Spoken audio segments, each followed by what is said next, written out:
it can feel like we're not even doing it because we pretty much aren't. This is all subconscious processing. So when she's explaining this, she's explaining essentially like how she thinks that process is going in our brain. But to us, it's not going to feel that way. It's going to feel often like these processes or these images are just coming out of nowhere, when really the brain's doing all that background work.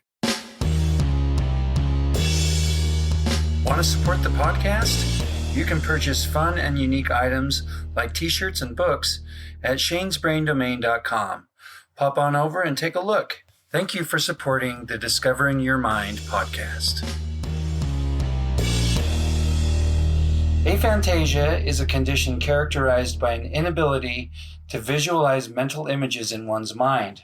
If you have just discovered that you or someone you love has aphantasia, or if you're just fascinated by the subject in general and love learning more about it, you are in the right place. The Discovering Your Mind podcast delves into all aspects of the mind's eye, including aphantasia, hyperphantasia, and everything in between. Welcome to the Discovering Your Mind podcast, brought to you by shanesbraindomain.com. I am your host, Shane Williams, also known as Shane's Brain. And today I am joined by my co-host, Cole Williams.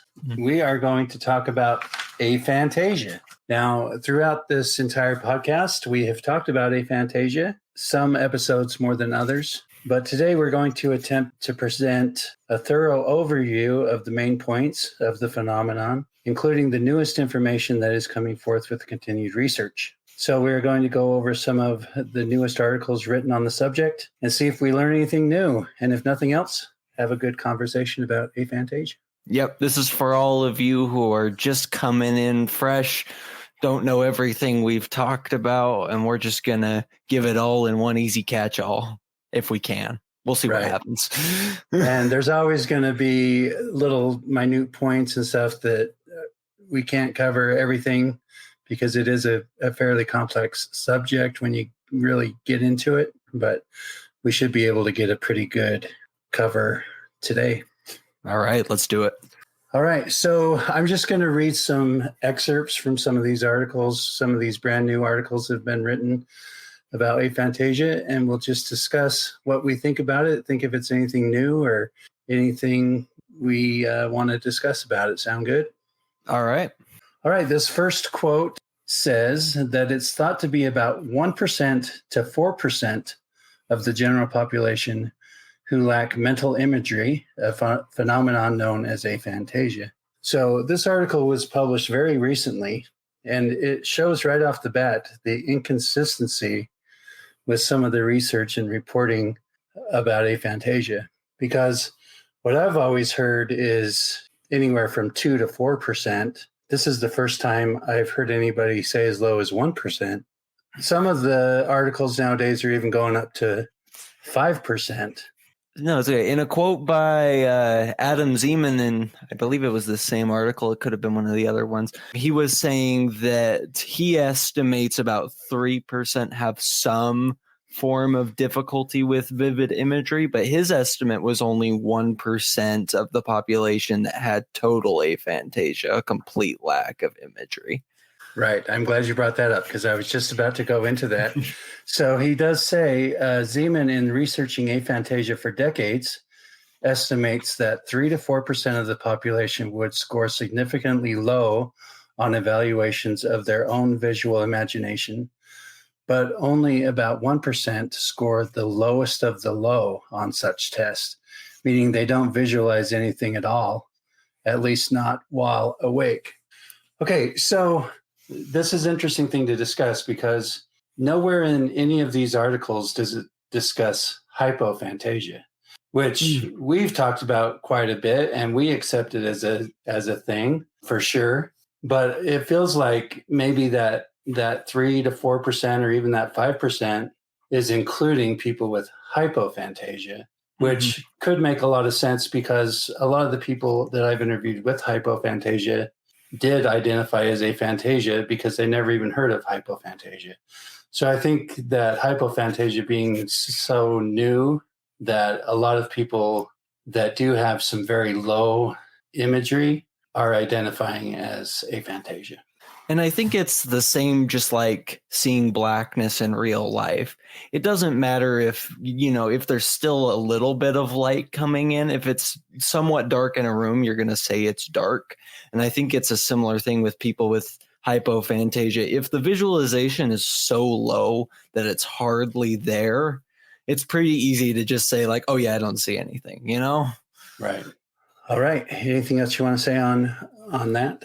I mean, I'm still, obviously I don't know everything, but I feel like it's higher, and maybe it'll come out sometime that it's higher. But just from the interviews we've done and the amount of things we've talked about, I think that number is slightly higher than the estimates. Yeah, I'm glad you brought that up, because that is something I did want to talk about. I agree. I think that the number is so low right now because there's still so many people that don't know about it. And I think the more and more it is revealed and discussed, that number will go up for sure. Mm-hmm. I still don't think we're going to crack like more than 10%, but I definitely think it's higher than 3. Yeah, I remember when I wrote the book, Aphantasia and Beyond book, I did some calculations just based on my own research, which a lot of people that I've talked to are related to me. Mm-hmm. So that's going to bump the number up because there is some heredity involved. But yeah, I was closer to like 10%. All right. The next little quote I want to quote here, it says, though it was described more than 140 years ago, the term aphantasia was coined only in 2015. So in episode 1 of the podcast, I talked a little bit about Sir Francis Galton, who first described it in 1880. It was finally given a name in 2015 by Adam Zeman. I discovered my own aphantasia in 1997, way before that. Back then, nobody was talking about it or had ever even heard of such a thing, at least not anyone I had talked to. And then you've got the VVIQ, which we'll talk about later. That was developed in 1973, and it talks about variations in the ability to visualize, including no mental imagery. So my question to you is, why do you think it has taken so long for this to gain any momentum? You'd think that it would be common knowledge by now. That is a very good question. I mean, it is interesting because there are so many other neurodivergent things that have been taken seriously, tons of research. So it's not like this thing had never come up. It's just like nobody really took the ball and ran with it. And maybe it's because, I think one of the reasons might be that it was just not believable. That's part of it. I also, honestly, I think it has something to do with funding as well. Neurodivergence is very valuable, if you didn't know that. It's very easy to get research grants, lots of money, lots of notoriety for studying neurodivergence. The problem with aphantasia is it's not a disorder. We're not going to be prescribing any medications for this, and we're not going to be developing behavioral remedies for the most part to deal with this. So it's sort of not a money hole like the other neurodivergent study fields. Like with depression, there's lots of money in depression, writing about how we can cure it and the effects of certain medications and all these things, just not the same with aphantasia. So I think that definitely stifled things for a while until it really gained public interest, because all of the doctors and stuff that could have taken the ball and ran with it early on would probably rather go with something that was going to make them more money. That is a really good point. And I think another thing is the internet. Without the internet, it probably wouldn't have gained the momentum it has now. I think it just got largely ignored, and the people that did pay attention to it didn't have a platform to spread it. Exactly. And now, because that's the thing about aphantasia, is the people that are the most interested in it are the public. I mean, researchers and doctors are interested in it, but where it's gotten a lot of its publicity lately is just from the internet, from common, public platforms like podcasts and Instagram and other things. And before that, there just wasn't that ability to appeal to such a large public mass with something like this. All right. I agree. Okay, the next one says, early studies have suggested that differences in the connections between brain regions involved vision, memory, and decision-making could explain variations in people's ability to form mental images. Because many people with aphantasia dream in images and can recognize objects and faces, it seems likely that their minds store visual information. They just can't access it voluntarily or can't use it to generate the experience of imagery. So before I turn that over to you, this was kind of a revelation that I had when I read that. Because one of the things that has always puzzled me when I'm describing my aphantasia to people that have never heard of it before is they'll say things like, well, yeah, but you know what an apple looks like, right? And that always confused me because I'm like, well, yeah, but what does that have to do with seeing it in my mind, right?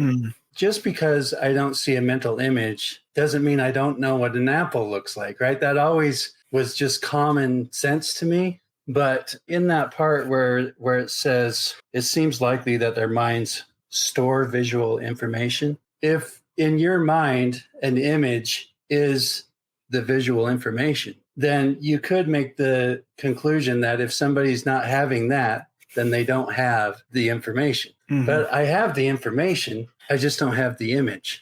And that has a really strong basis in neuroscience. There is an area of the brain, so really fast crash course in vision neurology, and I'm skipping over a lot of really important parts. But essentially, when vision enters your eyes, through a series of things, it makes its way to the back of your brain, to your visual cortex. Your visual cortex in the occipital lobe of your brain. And in your occipital lobe, that information is diversified into various areas of the brain that are responsible for different things regarding what you're seeing, processing what you're seeing. There's an area called the MIT, and that whole area of the brain, its job is recognizing objects, and nothing else. It doesn't recognize faces. It doesn't recognize movements. Its whole job is it takes that information of what you've seen and it goes, that's a chair. That's a apple. That's a lamp. That's its whole job. It's got incredible storage because you have to remember what these things are, right? For the rest of your life. You can't keep learning that something's an apple every time you see it. So you've got to be able to keep that information stored. So it makes sense that even without being able to see it, your brain has locked down what an apple is. So even if other parts aren't allowing you to visualize it, your brain will always know what it is. Right. And see, to me, that's always been common sense, common knowledge. But I finally understand that disconnect that some people have, that assumption that if I can't see it, then I don't know what it is. Right. And I finally made that connection. I get now kind of where that's coming from. Right. And I think that's a common misconception, because when a lot of people think of thinking, they think visualizing, and they make those synonymous when they aren't necessarily synonymous. Okay. I'm going to turn it over to you now. Okay. So I'm going to paraphrase some of this, and then I want to read a part of this as well. So essentially, this article, it's talking about a experiment that was recently done where some researchers were trying to understand the relationship between aphantasia and our understanding of visualizing movement and how we perceive movement. So they took two groups, a group with aphantasia and a group that could visualize. They put them through a TMS test where they had them both imagine moving body parts and also watch people moving body parts. And they were just trying to monitor specific areas in the brain where motor processing occurs. And this is the part I want to read. It says, the researchers found evidence that aphantasia was related to altered brain function. For phantasics, there was a notable increase in corticospinal excitability when they engaged in kinesthetic motor imagery and while observing actions, indicating normal motor cortex activation as expected in motor stimulation.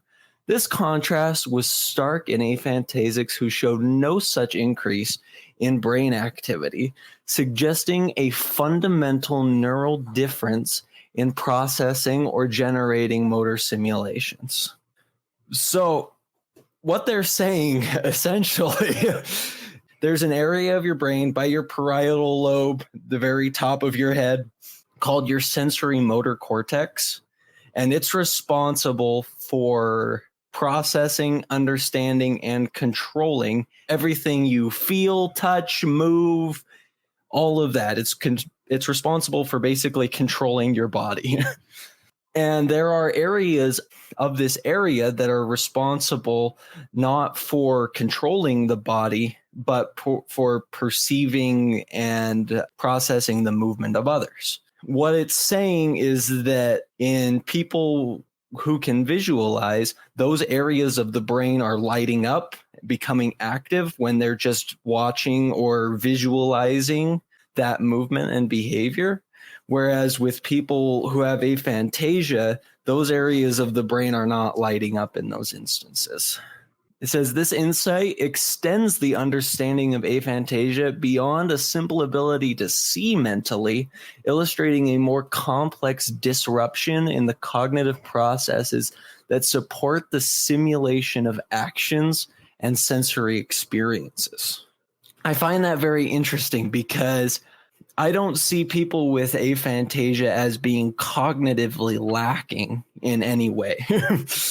But what this is suggesting, I guess, is that the sensory motor processing in your brain has been altered in a fashion that essentially makes processing and visualizing that movement impossible. Okay. So in the big picture, what does any of that mean? Like, what's the big whoop? So I think the big whoop is that we know where it's happening. That's okay. A big one, because one of the big foundations of neuroscience is we're trying to figure out what parts of the brain are responsible for what. And it's very hard because sometimes multiple parts of the brain are responsible for the same thing.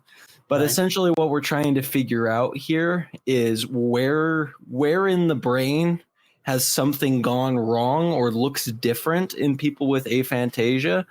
And if we can figure that out, we can start to pinpoint some of the reasons why it may happen based on what we know that part of the brain does. So we now know that part of aphantasia is coming from an altercation in the sensory motor cortex. And now we can start to figure out, okay, what does that mean? Like, and obviously I don't have a strong neuroscience background. Again, for those listening, I'm studying for my bachelor's in psychology. I am not by any means an expert, but I mean, from my limited knowledge, it could become somewhat consequential, I think, in our future understanding of exactly how it happens and what we can do about it and further consequences of what it may do to your future behavior and neurology and everything. Okay. I think one of the benefits that could come from this is getting a more scientific diagnosis so that more people can take it seriously. So that instead of just relying on, hey, I can't visualize, you can actually have a brain scan or something that backs that up. Definitely. And I'm also curious about its connection to mirror neurons. So essentially, mirror neurons are neurons in the brain that aren't really responsible. For the longest time, we didn't know what they did until they were observed under an fMRI machine when someone was watching another person's behavior. And suddenly all these mirror neurons lit up. And we learned that these types of neurons aren't responsible for really controlling the body at all, but for observing and understanding the behavior of other people. And it's widely theorized now that these neurons are what make us capable of things like empathy and learning from other people and things like that.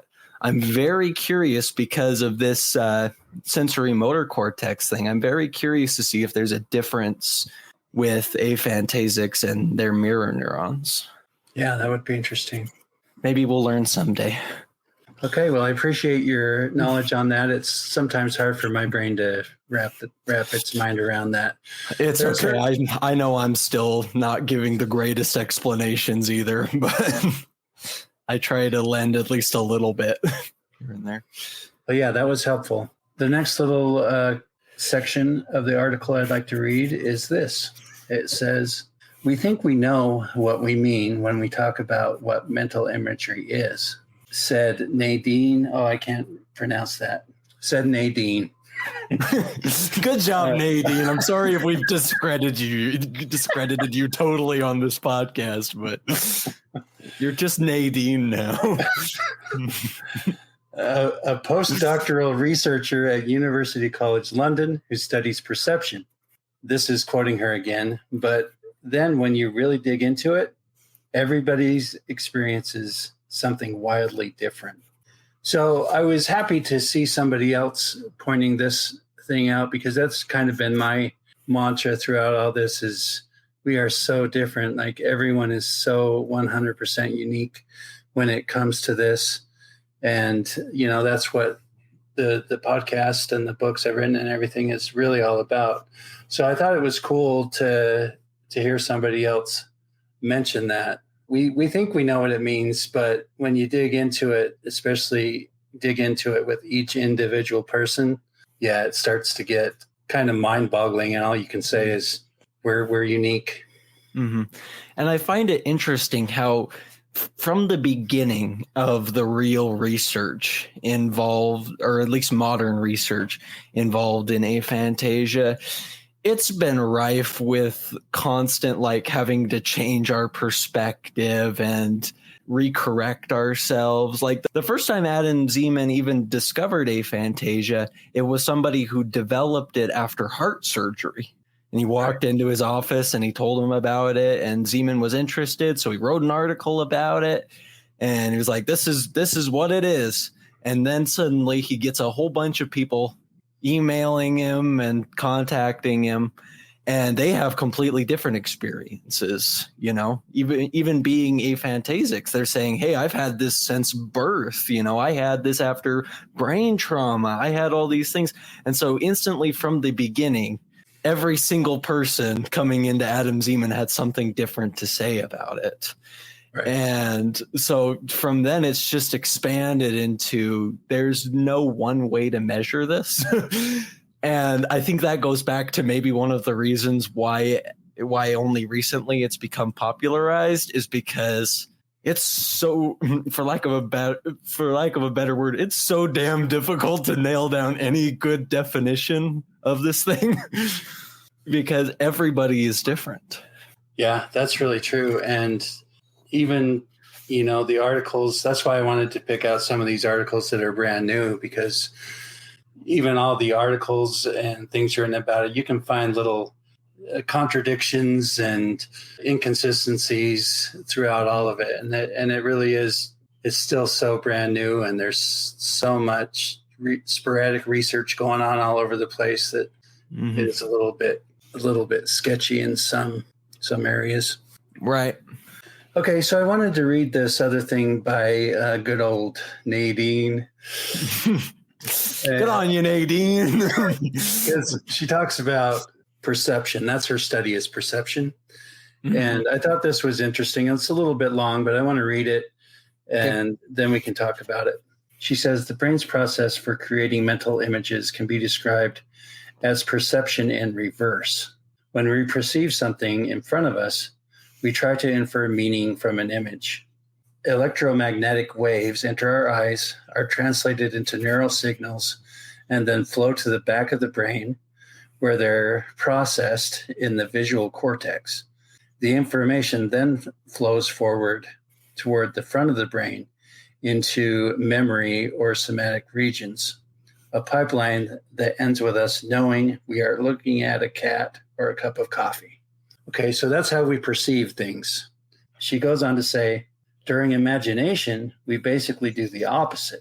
You start with knowing what you want to imagine, like a cat, and information flows from the brain's memory and somatic regions to the visual cortex where the image is sketched. Okay, so what do you think about that? Do you agree with that description? I do in a way, but once again, from a neuroscience perspective, we have no proof really that that's what's happening. But it makes sense, right? It makes sense that, our imagination is basically our seeing in reverse, where instead of us seeing something and then understanding and perceiving it, instead we are coming up with the concept and then seeing it or not seeing it in your case.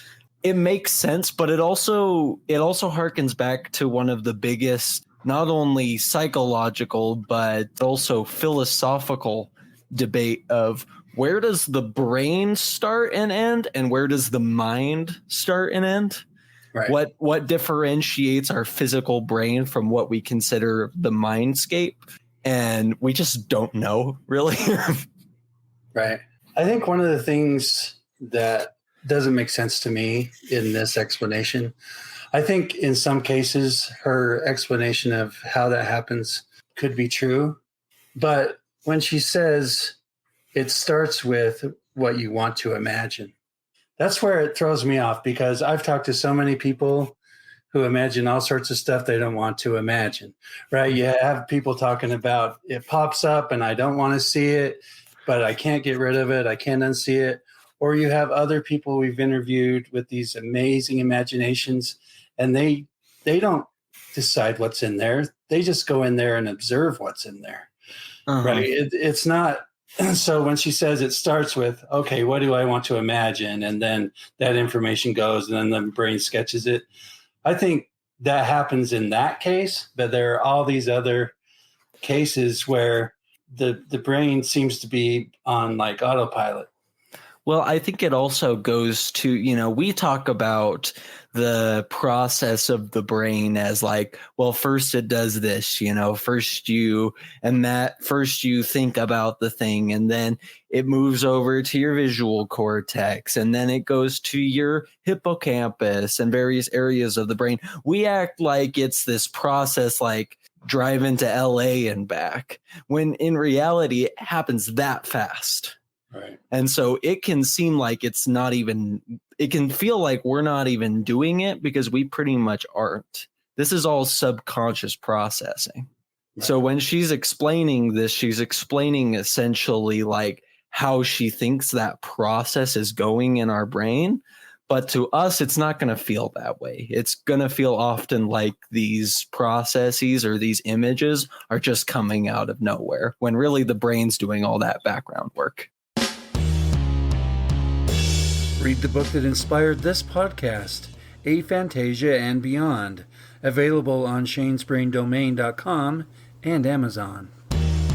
Okay, yeah, this is kind of interesting. This is someone else called Shomstein. Studying aphantasia wasn't easy. How do you measure someone else's inner reality? For years, research focused on showing that the condition exists. Early studies relied on reports from participants, and they still do. The most famous test is called the Vividness of Visual Imagery Questionnaire, created in 1973 to study the strength of mental imagery, long before aphantasia was named. However, such tests rely on introspection and self-reported experience, which made some neuroscientists doubt that aphantasia was real. Could reported differences in visual imagery be a language disconnect? Okay, so there's a lot there. So the first thing is early research was focused on just proving that it was real, right? Mm-hmm. Just trying to prove that it exists. I want to talk a little bit about this idea that neuroscientists their explanation is, oh, it's just a language thing. We're describing it differently. What do you think about that? Is that a solid take? Okay, so this reminds me of an interesting story I heard from a cognitive psychology professor about the very beginnings of cognitive psychology. This is right at the beginning when people were like, okay, we're going to figure out how the brain works and how we do these things in our brains. And one of the first experiments that ever came out in the field of cognitive psychology was just like this. They were like, we're just going to talk to people and see what we can figure out. And so they brought in a bunch of people and they just asked them like simple questions like, imagine the color red. And then explain to us how your brain did that and what you did to imagine the color red.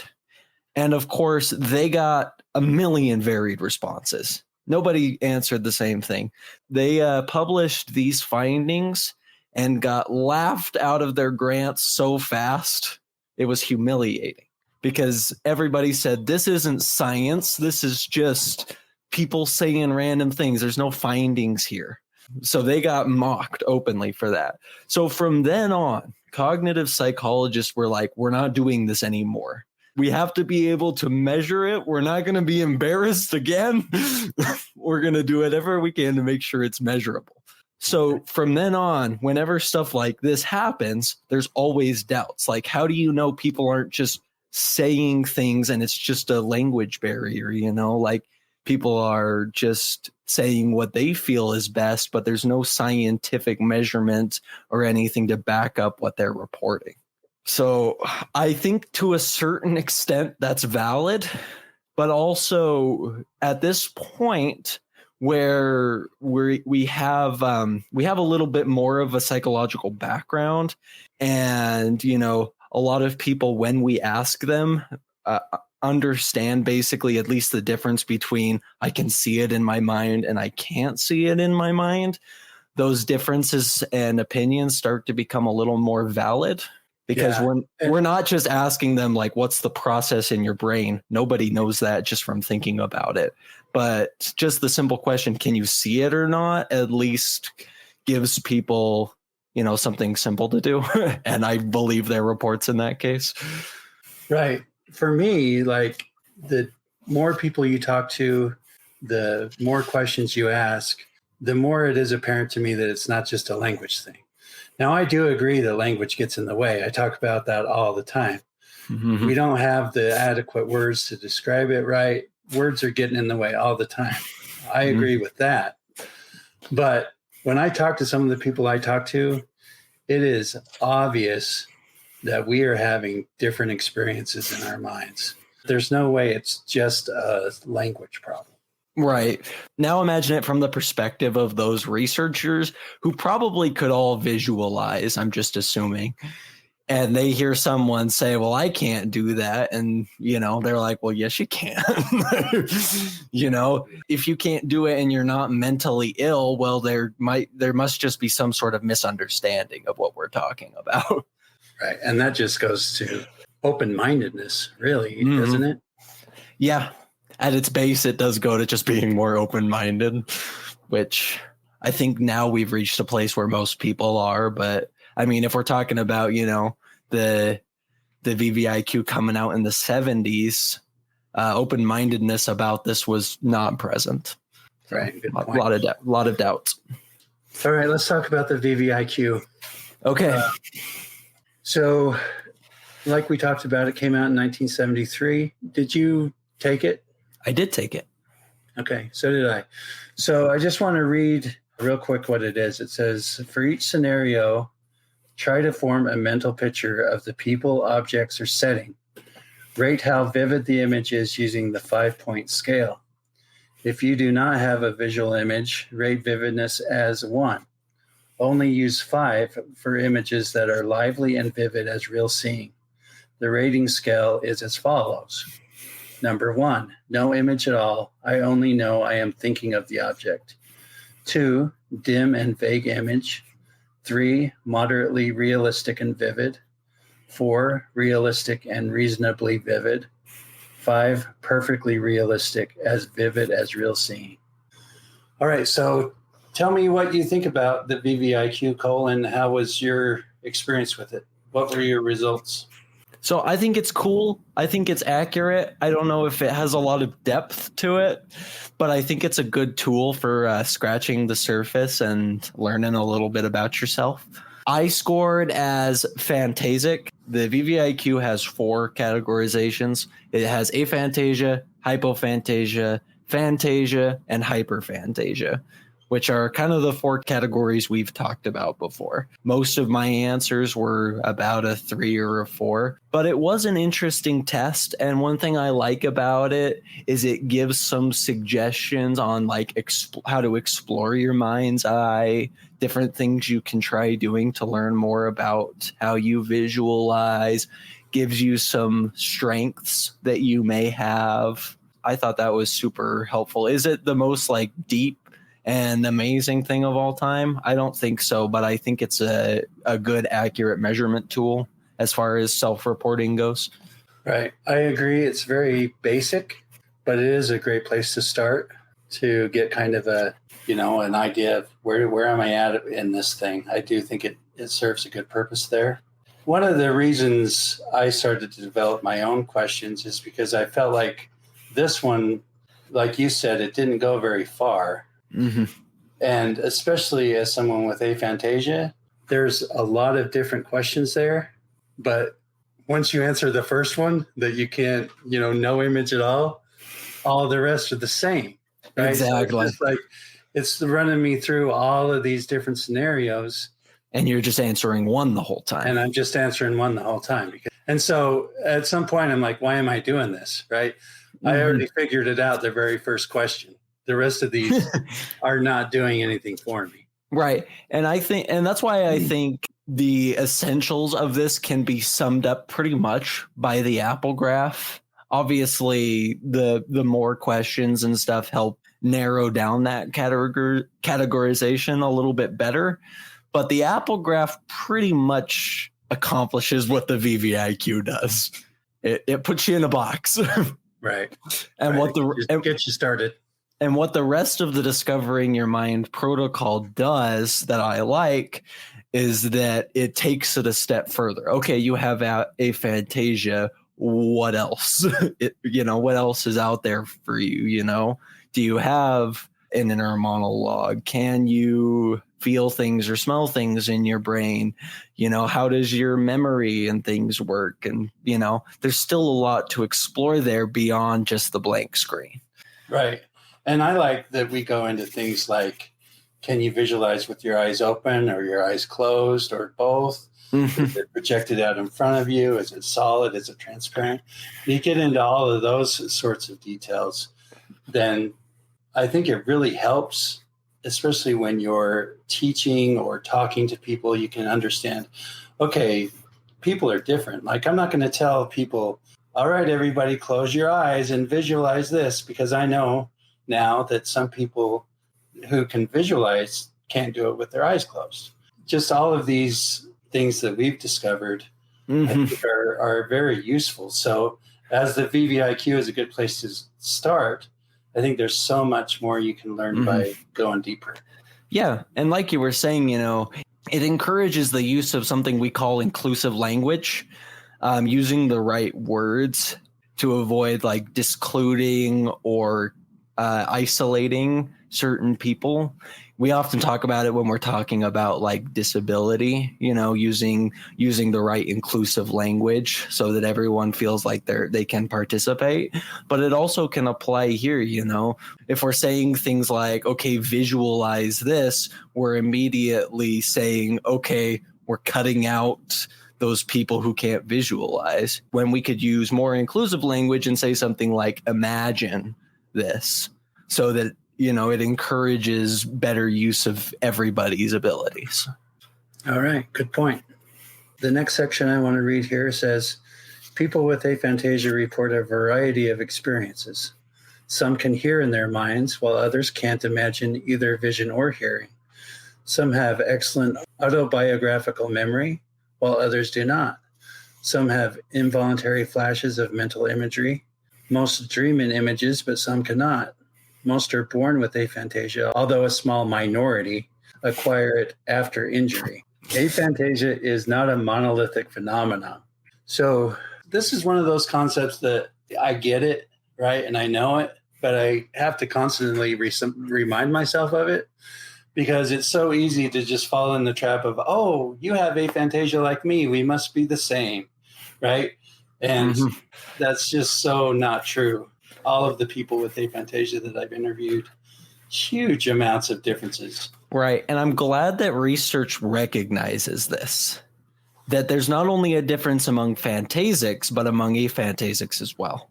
And that recognition will hopefully lead to a little more research in that area. Yeah. Out of those 4 categories that we talked about, it's the case in every category. Once you're in the category, all that means is you're in that category. It doesn't mean you're like anybody else in that category. Honestly, I was thinking about this recently because we've talked about this before, how we're reluctant to really create our own categories or anything, because how do you categorize something that's so individual? And I was thinking about it recently, like, you know what would be better than categories in this is almost like a dichotomy tree like they use for classifying species of animals, where you start out with like the basic 4 categories.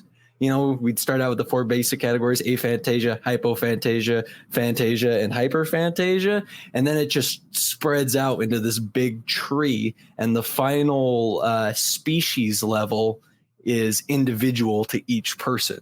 That is the best thing I can think of to categorize it. It would be a monster of a tree. Right. But I feel like that's the only way you can do it, you know, is just splitting hairs, basically, just itty bitty little differences splitting down until you get each individual person at the bottom of the tree. And I agree with that. That is why a lot of people with just a surface level understanding have said, oh yeah, just do a number system and you fall into this category or whatever. I was like, it's so much more complex than that, because everybody's so different that it's really just a category of your own. So how do you categorize that? Other than the very basic 4 that we have, I don't know how you go much deeper than that and be successful. All right. I'll see if I can work on that. We might need to be sponsored by Flowchart, because I need a premium subscription in order to get this thing going. All right.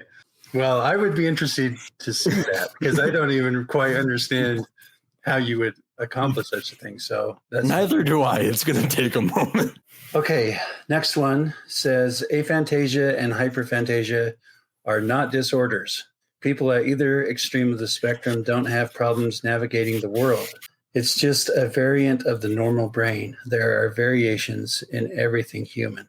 So from your perspective, what makes a disorder a disorder? Okay, so there are classifications when we talk about disorders. And the primary thing that classifies a disorder as a disorder, I'm not going to go into everything, but the primary thing that we look at when we're looking at disorders is disruption. Is the thing that you're struggling with, or is the thing that you're experiencing making it difficult to live your daily life, create meaningful relationships, work, understand concepts, you know, exist essentially. Right. And, you know, things like depression, OCD, those various things, autism, Down syndrome, those are classified as disorders because they do disrupt with regular functioning. Whereas aphantasia falls into more, you know, the same thing as like personality, you know, nobody's going to say you're unfit to function because you're an introvert. It's a variation in human behavior. And honestly, that's what makes us beautiful and awesome. But it's nothing that's going to get in your way of succeeding in life. Okay. Good description. Thanks for that. Can I touch on a little bit of the neuroscience piece while we're here? Just a little piece of this article that I really loved. This is from Cornelia McCormick, because I can actually give both first and last name. It says, to Cornelia McCormick, a memory researcher at the University of Bonn in Germany, the idea that some people don't have mental images was hard to accept. But then she became curious. Knowing that mental images are intimately tied to memory, she thought, how on earth do these people remember their own lives? To test this, she and her team scanned the brains of people with and without aphantasia while they recalled personal memories. They found that people with aphantasia indeed tended to have weaker autobiographical memories and less activity in the hippocampus, which helps encode and retrieve such memories. To their surprise, however, the visual cortex had stronger activity among those individuals than in people with more typical visual imagination. McCormick speculated that heightened activity in the visual cortex could inhibit signals needed to pull mental images from the background noise. So I see that as not a deficit, just a difference. People with aphantasia, you're not necessarily lacking in a certain ability. It feels more like your brain energy is being just used in a different way than people who can visualize. It's outside of the norm, but it's not impairing you. It's just a different way of doing something. I know there are a lot of people with aphantasia that do struggle with memory big time, but there's others who don't at all. And no, I find that very interesting because, like, I have a terrible memory. I can visualize. My memory's awful. In fact, when I was taking the VVIQ, it asks you, one of its prompts is to visualize a store you frequently visit. And I visualized Walmart. And then it asks questions about things like, how well can you visualize the front of the store, or the doors, or the window displays, and various things. And I was like, I could probably do it better if I could remember what they looked like. Right. I just don't remember these things very well. I know memory is connected to mental imagery in many ways, but I don't think it's a 100% predictor of how well you can remember things. Yeah, not at all. That's my point, because that thing you just read, the researchers' knee-jerk reaction was, if you can't visualize it, how in the world can you remember anything, right? We make these assumptions, and none of them are true, right? We just think, oh, because you don't do it the way I do it, you must not be able to do it. But that's not true. And so I do it my way, you do it your way. That's like asking a blind person, well, if you can't see, how do you open your eyes? Right. Yeah. So that's where the 100% uniqueness thing comes in every time, is once you say all aphantasia people are this, you've lost the truth there, because there's no all, there's no everyone, there's no box that you can put the whole category into. Yeah, we chose a fine subject to devote all of this time and research to. It feels like a bottomless rabbit hole, a fascinating one, but an endless one. Yeah, it is 100% a bottomless, endless rabbit hole, because even if you could interview every single, how many billion, 8 billion, 9 billion people that are on the planet, even if we could somehow interview every single one of them and ask them all of these questions, it's still not over, because it all just barely scratches the surface. And then the next person to be born is going to have something completely different to tell us. Right. And how does it all interact with each other? Like, it is endless, but I love that about it. Okay. This next part we have discussed before, but I want to read it. It says, not having mental imagery could even have advantages. You might think that aphantasia is this terrible thing, a very impoverished mental life. But I really think that if you have aphantasia, you actually have something to be happy about. Imagery is often deeply tied with mental health. It's possible that people with aphantasia are less likely to have mental health problems marked by vivid mental images. On the contrary, if you have hyperphantasia, the risk might increase. So we did talk a little bit about this in our disorders episode. I do like that people are pointing that out, because I know that a lot of people, when they first discover that they have aphantasia, they're not happy about it. They feel ripped off. They're upset about it. They feel gypped. And I think it is important to highlight some of the upsides because there are a ton of them. I've always pretty much been at peace with it, but I know that other people can struggle with that. So I like that they mentioned some of those upsides. Mm-hmm. And that's something that I've often thought about. When we talk about hyperphantasia, sometimes we'll describe it as a rich inner life. And I get why we use that categorization and that definition, but it also seems a little short-sighted because I feel like you don't have to have super vivid imagery to have a rich inner life. The definition of a rich inner life varies from person to person. And I think that has to do more with mental health than visualization. I agree. All right. This next part says, a lack of mental imagery doesn't imply a lack of imagination. Zeman has heard from many artists who self-describe as having aphantasia. All right. So this obviously is really important to me because I am one of those artists, creatives, who identify as having aphantasia. And I've talked a little bit about this before, but I remember one of the first people I heard say that aphantasia means you don't have an imagination. That offended me. I'm like, what do you mean? I have an imagination.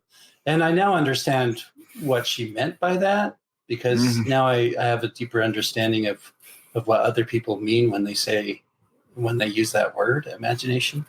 Mm-hmm. But again, I like that this is being brought out in these articles because that's another, common misconception that people with aphantasia cannot be creative.